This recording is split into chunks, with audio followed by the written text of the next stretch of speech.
Well, hello and welcome to another Angling Direct Quick Bite. And this may seem like quite a simple rig for seasoned pike anglers, but I'm going to show you how I tie my deadbait tracers, because it's so important that these never let me down and they have to be super strong, and there's a correct way of tying them. And tracers tied this way have landed me numbers of pike, including pike over the magic 40-pound barrier.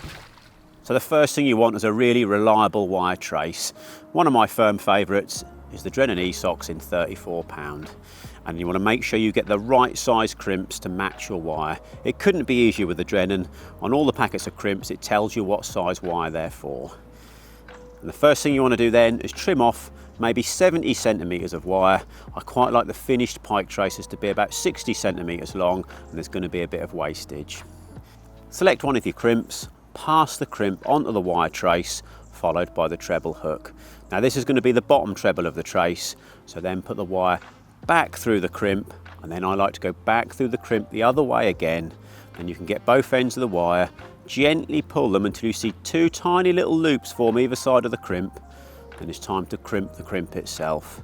When you put the crimp in the crimping pliers, I use the smaller bit of the crimping pliers, and it's really important, make sure there's a few mil of crimp just sticking out each side of the pliers before you squeeze down nice and tightly and secure the crimp in place. And then lastly, just trim up the tag, and that's your bottom hook attached. Now it's time to attach that second treble hook. Now I prefer to attach this via a knotless knot connection.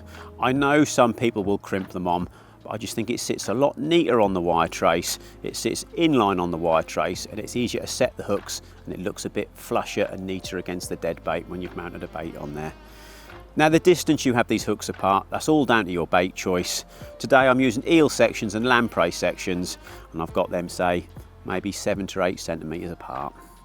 So what you want to do, you want to pass that treble hook down the wire, choose a distance away from the bottom hook, hold one of the prongs of the treble, and then take the wire and loop it around the back of one of the prongs of the treble, and then wind it up the shank of the treble maybe 5 to 6 times, and make sure you keep it nice and tight so it doesn't spring loose.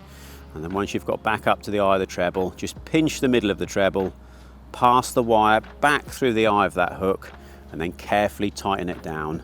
And that will sit on there via that knotless knot. That's an incredibly strong connection and an incredibly neat wire trace.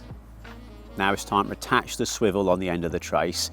Now this is done exactly the same way as we attached that first treble hook.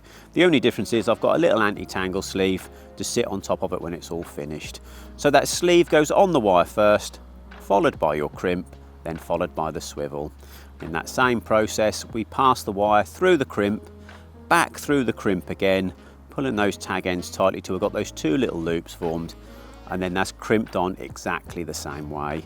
Then trim up your tag end, slide the anti-tangle sleeve halfway onto the swivel, and you've got a nice, super neat swivel ready to attach to your rig.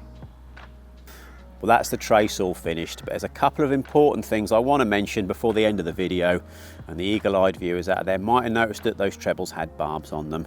Now I quite like that pattern of treble, but I choose to squeeze down the barbs on 2 of the prongs on each of the hooks.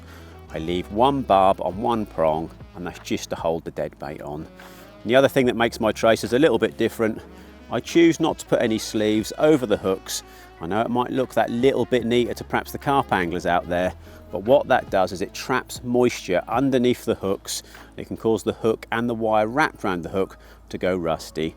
And I promise you, without those sleeves, they're still super strong and they won't let you down.